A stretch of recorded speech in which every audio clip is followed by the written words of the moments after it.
Hello, welcome to Jason the Old Millennial. My name is Jason, speaking to you here in my basement in the great state of Kansas. Today's video, I'm continuing my series on counting down my 100 favorite albums of all time. And today I'm doing number 29 on my list, which is Third Eye Blind by Third Eye Blind. It's their debut album, came from 1997. So stay tuned to hear my thoughts here on Jason the Old Millennial.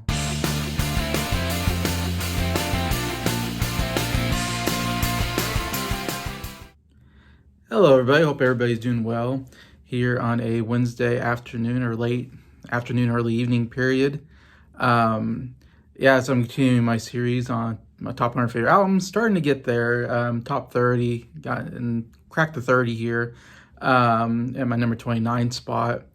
Before I even get into that, just say tomorrow I'm going to be on Z Talks on Mike's Did You See That channel. I'll be on there from 2 to 4 Central Standard Time. So please give some love to Mike and tune in his Z Talks tomorrow. He's going to be on there, I think, from 2 to 5 probably Central Standard Time. Anyways, always fun to talk to everybody about movies and so forth. So yeah. So and then this Saturday I got a live stream on my channel where we're counting down top 10 ELO songs. And that will be I put it down to 1 p.m. Central Standard Time.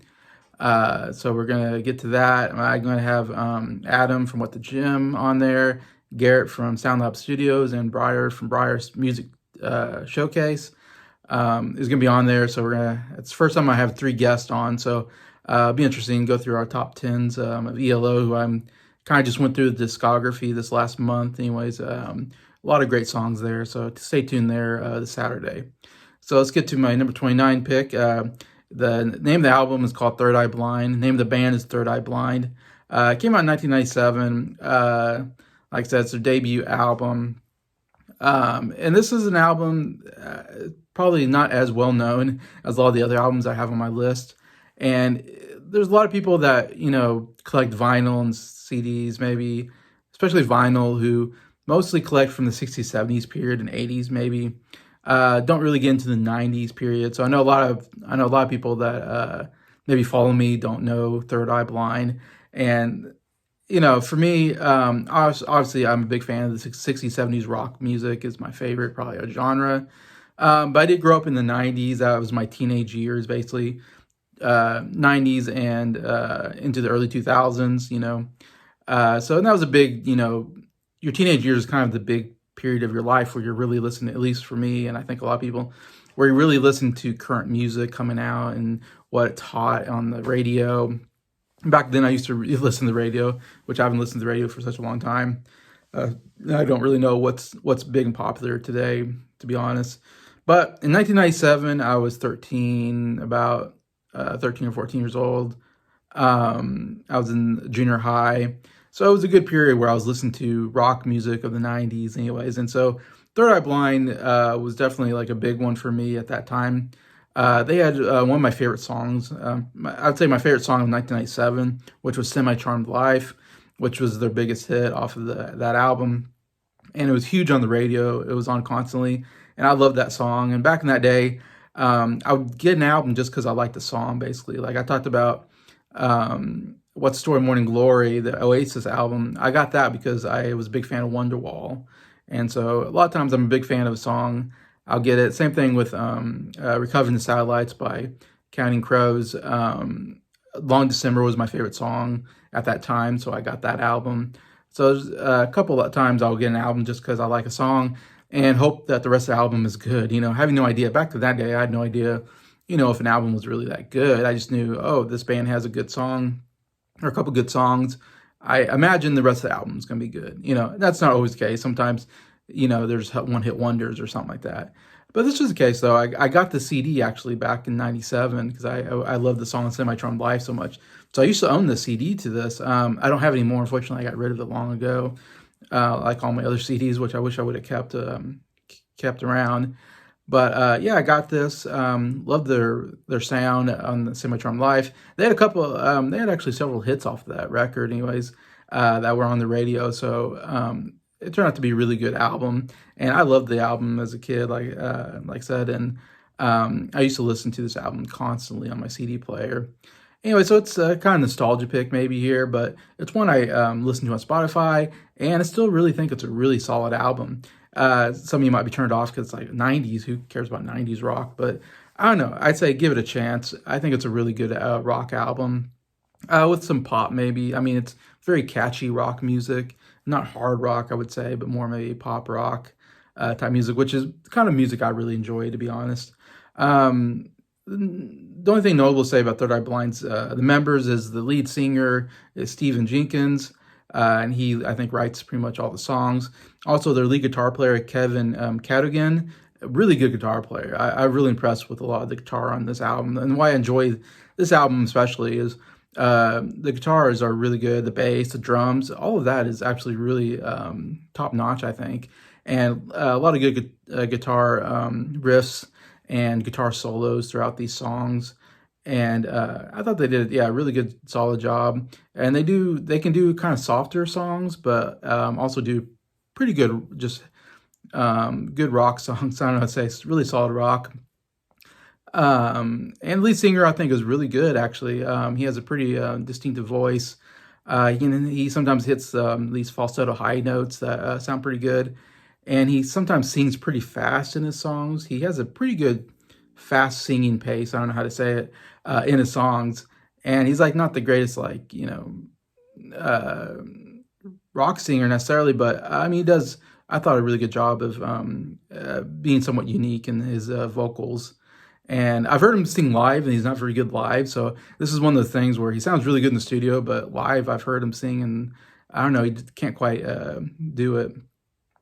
But anyways, but yeah, I think overall, yeah, really, really good rock sound. The guitar is, in fact, are pretty loud. The bass, I think that's pretty popular at this time in the '90s. Just really overwhelming with really loud guitar playing and bass and all that. But I absolutely love it. All the sound that just hits you all at once and just I like that kind of music at times. But yeah, this was their biggest hit album for sure. They had some other albums I've listened to, but haven't been nearly as good as this one. So they really came out of the gates pretty good. It went number 25 in the U.S., 6 times platinum. It had 5 singles. Like I said, they had 5 hit singles off of the album that were radio hits. So it was a very successful album.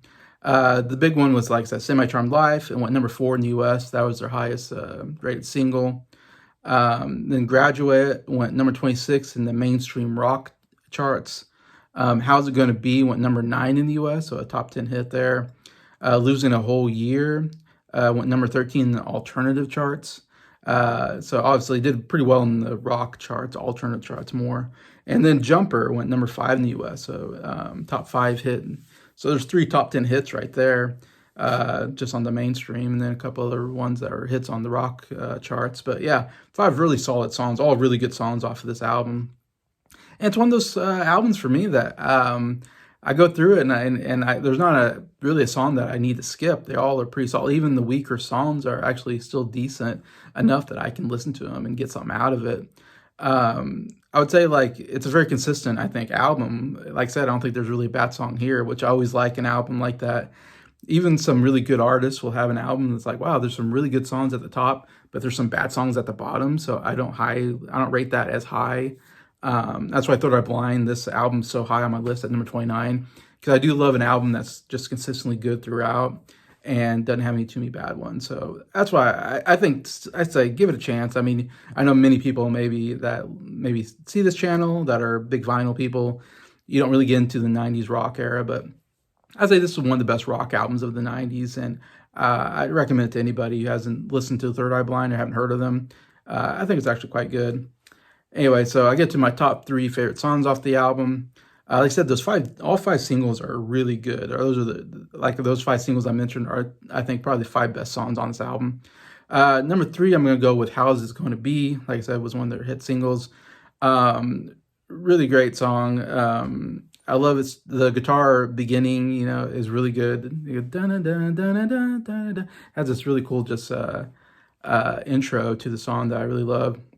Starts off very soft, actually, almost like a ballad or something. And I say a lot of his music, one of the things, big things about Third Eye Blind, the lead singer, he sings a lot about loss and a lot about drug use, because he had a drug problem and he was getting over that. And so he does sing a lot about, the album does have a lot of uh, a feel of, being down and having a lot of loss, either relationship wise or having problems. Anyway, so it does kind of go through that in a lot of these songs. How's it going to be? Kind of, I think, deals with loss of a loved one, all that. I mean, I say loss, I mean like you break up or something. Anyways, but yeah, I love how it starts off soft and then towards the end, it really crescendos into a really good loud rock song and really picks it up and the tempo and everything. And I absolutely loved it. And at the end, he's really kind of really going at it vocally, like really almost yelling at the end, which I really enjoy. Anyway, so yeah, really solid song. How's it going to be? Number 3 on my list. Number 2, I'm actually going to go with their big hit, Semi-Charmed Life, and number 2. I thought this would be my number 1, but when I re-listened to it, there's one song that I thought was just a little bit better, but Semi-Charmed Life was, like I said, one of the best songs of the 90s, rock songs, I should say. It's super catchy, and it starts with the do. I mean, it's almost a very uplifting sounding song. It's so light and catchy. And the guitar part, the strumming is just, yeah, so such an upbeat sounding, like really nice song. Which is funny because the song is about like drug abuse and stuff like that. And he even mentions doing crystal meth in the song, which is cut out in the radio version. If you listen to the song on the radio, they cut out that section, or they cut out when he talks about crystal meth. I guess you couldn't say on the radio or something. Anyway, so it's a very actually dark song lyrically, but tonally it's like very like upbeat, catchy song, which is really funny. But yeah, it's such a fun song to listen to. Again, he has such a great the lead singer, such a good job of singing pretty fast. I mean, keeps pitch and everything, but he sings pretty fast. But then he has times where he'll hit high notes and low notes, and so I think vocally, really good song.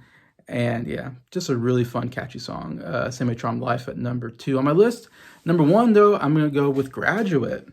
I thought was really, musically, or instrumentally, I think it was the best out of all the songs I was listening to on the album.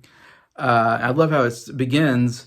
It kind of starts off on the guitar, and then when he goes into "Till I Graduate," and then all the guitar and the bass coming really heavy, and it's like such a great. I love that hitting you all at once with the loudness, going from kind of soft to just hits you. And I love the bass, especially. Bass sounds amazing on this album, but it's such a catchy tune too. And I love just the melody is just so really great to listen to, and it's just got this kind of feel to it where I'm listening to it and I'm just like, boom, I'm like, I gotta bang my head a little bit because I'm like, dun dun dun dun dun. I don't know. It's when it does that to you, it's a good song. When it makes you want to move your head around. So yeah, just instrumentally and everything. And there's a really good guitar solo in it. And there's this really great moment where they're not singing, but the guitars are making these sounds like it's like making these cool guitar sounds, and the drums are just going and the drums are going crazy. And it's kind of just this middle period of the song that I just absolutely love, just to break up between the main part of the song until we get back into the chorus again. And yeah, it's just a really fun song to listen to. A really, really good rock song. Graduate. Definitely recommend that if you haven't heard that. You probably heard Semi-Charmed Life. Jumper, like I said, is one I've heard in movies, in fact. A very catchy song. And Losing a Whole Year is the very first song on the album. Pretty good opener too as well. But yeah, so that's my top 3. And that's my review on Third Eye Blind. So please comment if you heard this album.